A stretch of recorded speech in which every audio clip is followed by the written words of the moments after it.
My sister sold me for 50,000 naira and still blamed me when everything went wrong. I escaped, but the men she sold me to kept coming back, angrier each time.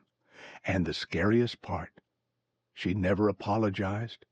She only whispered, "If you hadn't followed me that night, none of this would have happened." I used to believe my elder sister, Amara, would die for me. She was my protector growing up, the one who took the blame when I broke plates, the one who shared her last spoon of rice even when hunger was already pressing her ribs. But poverty has a way of peeling people open and showing a side you never imagined was there. After our father's accident left his leg damaged and his job gone, our lives collapsed into constant fear and constant lack. Food became a negotiation. Peace became a luxury. In the middle of all this, Amara began to change. Her eyes grew hardened, her voice became sharp, and she started moving with boys who dressed in quick money, loud phones, and dangerous smiles. I thought she was just trying to survive like the rest of us, but I didn't know she had already crossed a line she couldn't come back from, a line she intended to drag me into. The day everything shattered, the sky looked strange, too dark for evening, too thick with a silence that felt like a warning. Amara told me we were going to meet someone who wanted to help our family. I didn't question her. She was my big sister. I trusted her with the innocence of someone who didn't know betrayal could come wrapped in familiar arms. She led me to a secluded compound where two men sat smoking, their eyes scanning me like merchandise. Before I could even understand, one of them dropped a bundle of 50,000 naira on the table, old, dirty notes tied with rubber band. My heart hooked itself into my throat. Amara didn't flinch. She pushed me forward and said, with a voice colder than Harmattan nights, "She's the one. Do whatever you want. Just keep your promise." My knees buckled. For a second I waited for her to laugh, to say it was a sick joke. Instead, the men grabbed me, covered my mouth, and dragged me inside. That was when I learned that betrayal doesn't start when someone hurts you. It starts when they decide you are expendable. What saved me that night wasn't strength. It was luck. A neighbor had followed us because he sensed something off. When he saw the men pull me inside, he ran back for help. Before the men could do more than tie my hands, angry voices stormed the compound. The men escaped through the back fence, leaving me trembling, gagged, and terrified. Neighbors untied me and carried me home while my tears poured like rainwater off zinc roof. My mother screamed when she saw me. My father tried to stand despite his bad leg. Everyone turned to Amara for an explanation. She didn't cry. She didn't apologize. She didn't show shame. Instead, she pointed at me with a straight face and said, "It's not my fault. She's the one who caused everything." And just like that, she turned me from a victim into the villain.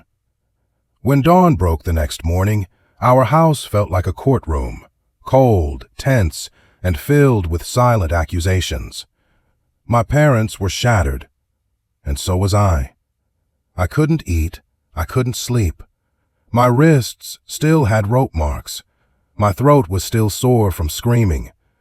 But the worst pain came from the sight of Amara sitting casually at the edge of the bed like someone who had simply spilled water.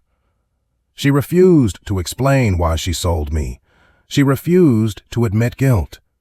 When my mother asked her, "Amara, why? Why your own sister?" she rolled her eyes and muttered, "If she had just listened to me, none of this would have happened." It felt like being stabbed repeatedly with invisible knives. The blame she placed on me didn't make sense, yet she carried it like truth. Word spread quickly through the community. Some neighbors pitied me, some gossiped, and some whispered that maybe I had been involved, maybe I followed the men willingly. Victim blaming is a disease in many communities, and it infects faster than malaria. I avoided going outside, but it didn't stop the whispers from reaching me. My father, broken and angry, wanted to send Amara away, but my mother stopped him. "She's still our daughter," she said. "Something must be wrong with her. This is not normal." But Amara didn't look sick. She looked determined, stubborn, and slightly annoyed that her plan had failed. Sometimes I caught her staring at me, not with remorse, but with irritation, like I had ruined something important for her. Little did I know that she had already made promises to the men. She had already collected part payment before I even walked into the trap, and those men were not people who handled disappointment gently. The first sign of danger came a week later, when someone threw a stone wrapped with a note into our compound. When my father opened it, his face drained of color. "We want the girl, or we want our money back."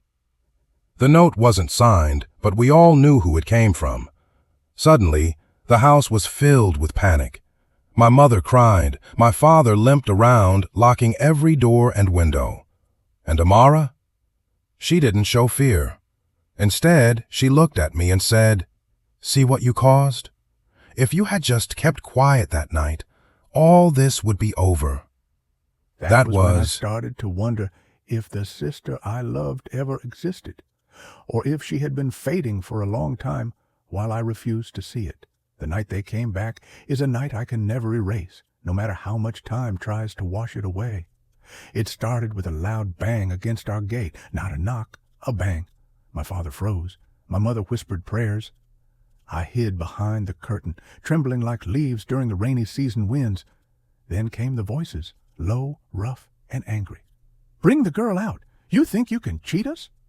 They hit the gate repeatedly, metal against metal, until the whole compound vibrated. Amara was standing in the middle of the room, arms folded, eyes wide, but pretending not to be scared. My father grabbed a cutlass and told us to hide inside the bedroom. We squeezed ourselves together, listening to the chaos outside, listening to the life we once knew being ripped apart. Minutes felt like hours. The men climbed the fence and dropped inside the compound. My father shouted for neighbors. My mother screamed. They broke our door. The men stormed inside, grabbing anything they could, overturning stools, breaking plates, searching for me. One of them found the bedroom door and began kicking it.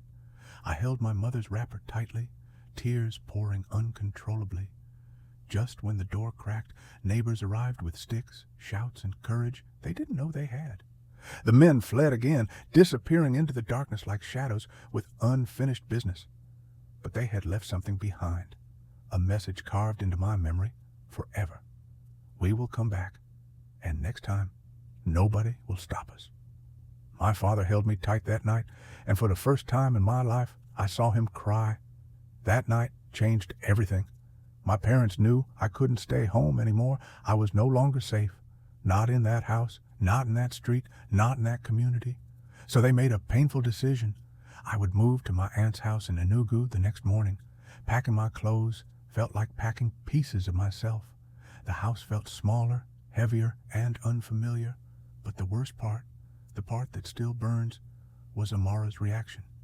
She didn't hug me. She didn't apologize. She simply muttered, "Running away won't solve anything." I looked at her then and realized something heartbreaking. She wasn't just broken. She was lost in a darkness she didn't want to leave. Leaving home that morning felt like escape and exile at the same time. As we drove away in the early morning bus, I kept staring back through the window. I wasn't sure if I was mourning the home I was leaving or the sister I had already lost. My mother squeezed my hand and said, "You will be safe now." But safety is never guaranteed when someone has already marked you. And deep inside, a cold fear told me that my story with Amara and with the men who bought me was far from over. Living with my aunt brought temporary peace. Her house was bright, her voice soft, and for the first time in weeks, I slept without waking up in tears. But peace is fragile when your past still has unfinished business. One evening, My mother called with a trembling voice. "They came again," she said. "They came for Amara." I didn't know whether to feel fear or something darker, something like justice. Apparently, the men had grown tired of waiting. They wanted their money back. They wanted answers. And this time, they wanted Amara. She tried to deny everything at first, tried to claim she didn't know them, but the truth dragged itself out like a wounded animal. She had been working with them for months, collecting small payments here and there. She promised them a girl, a young, innocent girl, in exchange for quick money. My parents were devastated. My father almost had a stroke when he heard all the details. My mother fainted twice within the same night. I listened silently as everything unfolded. Piece by piece, I finally saw the full picture of the monster poverty had helped create. Amara hadn't just made a mistake. She had planned it, rehearsed it, and defended it. She had chosen the money over my safety, over our bond, over blood itself. The police became involved after the men threatened to burn the house down. Amara was taken into custody for questioning. Even then, she maintained her cold, unbelievable stance. "It's still not my fault," she insisted. "If she hadn't followed me that day, it wouldn't have happened." Hearing that made something inside me break, not out of sadness, but disbelief. How can someone twist reality so deeply? But the strangest part wasn't her denial. It was the fact that she seemed angry at me for surviving, angry that I ruined her plan, angry that I exposed her, angry that the men were now after her. She looked at me like I had betrayed her instead. That was when I realized something painful and permanent. You cannot save someone who refuses to see themselves sinking. My mother begged me not to hate her sister. "Hatred is a poison," she said. Don't drink it. But some wounds don't heal. Some wounds become reminders. 3 years passed. I rebuilt myself piece by piece. I finished school. I found a job. I regained confidence in my own shadow. Life became normal again, or something close to normal. Then one day, out of nowhere, Amara appeared at my workplace. She looked thinner, older, worn down by a life that had finally shown her the bill for her choices. My heart raced, my palms grew cold, and for a moment I felt like that helpless girl again. She stood there staring at me, her eyes softer than I had ever seen. Then she whispered, "I need to talk to you." Against my better judgment, I followed her outside. She didn't apologize immediately. Instead, she sighed deeply and said, "Life punished me more than you ever could."